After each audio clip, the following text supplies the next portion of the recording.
Assalamualaikum warahmatullahi wabarakatuh.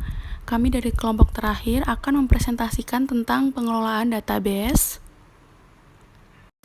Anggota kelompok kami adalah ada Tias, ada Dodi, ada Ika, dan ada saya sendiri, Aurora. Saya sendiri, Aurora, akan menjelaskan tentang database, data, dan informasi. Database adalah kumpulan dari data-data yang tersusun dalam bentuk tabel-tabel atau objek lain yang memungkinkan untuk ditambah, diubah, dihapus, dan diambil kembali datanya. Untuk data sendiri adalah kumpulan file informasi dengan tipe tertentu dan biasanya digunakan untuk menambah pengetahuan bagi penerimanya. Untuk informasi adalah suatu perubahan bentuk dari data yang memiliki nilai tertentu. Beberapa parameter yang digunakan agar informasi berkualitas yaitu informasi harus akurat, informasi yang dihasilkan dapat dibuktikan kebenarannya, informasi harus tepat waktu, informasi bisa didaur ulang, informasi dapat diakses dengan mudah, informasi tersebut harus berguna dan tepat sasaran, informasi dapat menghasilkan laporan yang tidak memerlukan biaya yang banyak. Lalu, hierarki atau tingkatan data. Hierarki adalah urutan atau aturan dari tingkatan abstraksi menjadi seperti struktur pohon. Hierarki membentuk sesuatu pada beberapa aturan yang khusus atau berdasarkan peringkat, misalnya kompleksitas dan tanggung jawabnya. Contoh aplikasi finansial. Maintaining data. Validasi adalah proses yang digunakan untuk menampilkan data yang diinput dengan prosedur-prosedur dan tujuan untuk mengecek apakah data yang diinput itu benar atau salah. Beberapa tipe validasi. 1. Alfabetik atau numeric check untuk mengecek huruf atau angka yang dimasukkan. Kedua, rank check untuk mengecek nilai yang dimasukkan sesuai dengan rank yang telah ditentukan.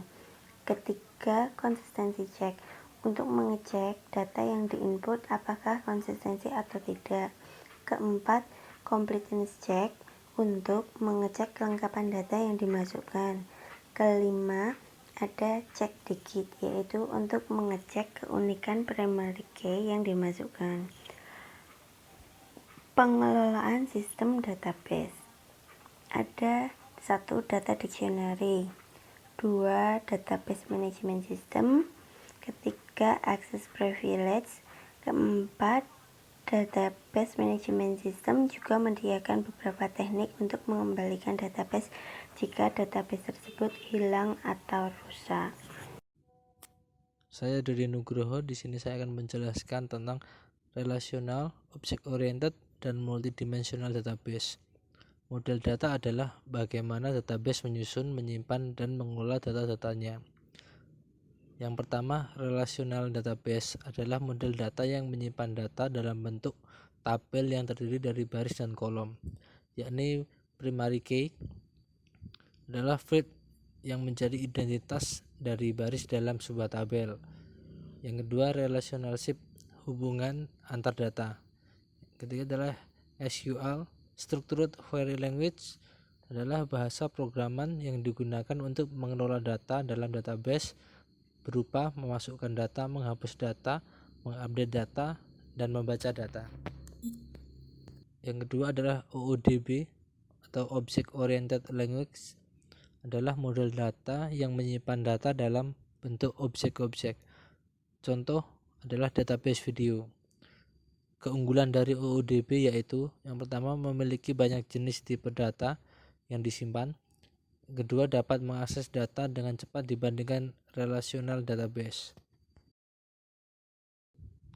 Yang ketiga, multidimensional database adalah model data yang menyimpan data dalam bentuk multidimensi. Keunggulan dari multidimensional database yaitu hampir sama dengan OODB, tetapi multidimensional dapat menyimpan data dari berbagai aspek. Data warehouse adalah tempat menyimpan data yang digunakan untuk menganalisa transaksi-transaksinya. Selanjutnya, saya Ika Putri akan menjelaskan mengenai fungsi dari web database. Yang pertama, untuk membeli dan menjual produk. Kemudian untuk mencari pekerjaan, untuk registrasi perkuliahan, dan untuk membuat bookingan tiket pesawat. Selanjutnya, mengenai database administrasi, terdiri dari pertama, database analis, yaitu berguna untuk merancang database seperti mengatur penempatan data, hubungan antar data, dan mengidentifikasi akses privilege dari pengguna. Yang kedua, database administrator berguna untuk membuat database dan memaintenance database. Yang ketiga, employee berguna untuk menginput data, menganalisis dan mengidentifikasi data baru yang dimasukkan dalam database, dan memaintenance database.